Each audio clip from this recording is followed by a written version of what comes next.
Ali miarabanao ny tokantrano manaraka ny météo mbotsika azy ny ranomasina somary mafimafy ny onjara ny ilany atsinanany anosy mipakatra aty amin'ny morotsiraky ny Tuiliara aty ko iangaviana ny mpampiasa ranomasina hitandrina manoloana izay zany mba hisorohantsika ny loza mety hitranga ny aty tanety kosa indray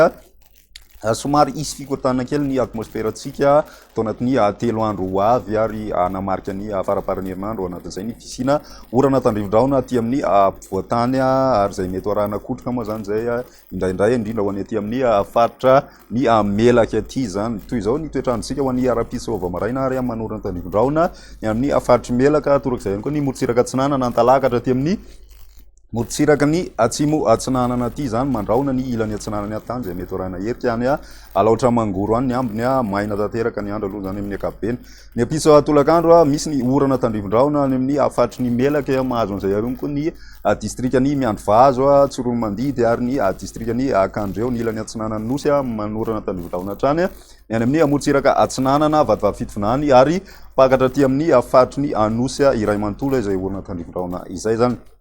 ny aty ampovoatany kosa indray mandraona ny andro izay mety arahina orana tandrivo-drahona mahalana ihany ny Takariva voakasika izay ny faritry ny Itasy sy Vakinankaratra ary Morimania sy any Otmatsiatra mahazo ihany koa ny amin'ny ilany andrefany Analamanga ao anatin'izay ny maripanatsika ho an'ny ara-piso ary dia manodididina ny 6 degré ny maripana ambany indrindra ny any Antsirabe no miaina an'izay maripana izay ny ambony indrindra kosa raha ny aty ampovoatany hatrany 20 ka hatramin'ny 5 degré Celsius ny ilany atsinanany nosy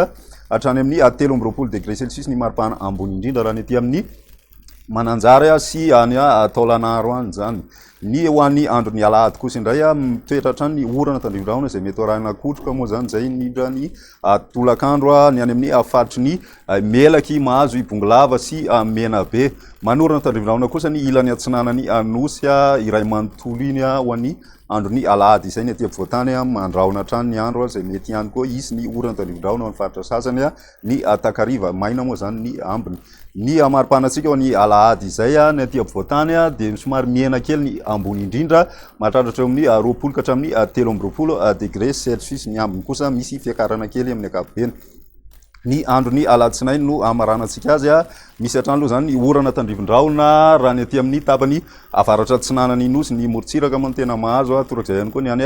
Taolagnaro ny aty ampovoatany kosa indray indrindra ny ilany andrefany ampovoatany no tena miaina an'izay Bongolava Itasy ny ilany andrefany Vakinankaratra ary ny ilany andrefany Morimania mahazo ihany koa ny any amin'ny distrika ny Mianjovazo any mandraona ny andro izay mety isy ihany ny orana tandrivo-drahona mitsitokotoko ny ambony moa zany maina tanteraka ny maripanatsika ho an'ny andro ny alatsinainy zay dia misy fiakarana ny maripana saika manerana nosy zany fa ny ambony indrindra moa zany mandritry ny 3 andro dia ny aty amin'ny tapany avaratra andrefany nosy hatrany izay ny météo tsika mandritry ny 3 andro manasanao hatrany ianaraka izany velomako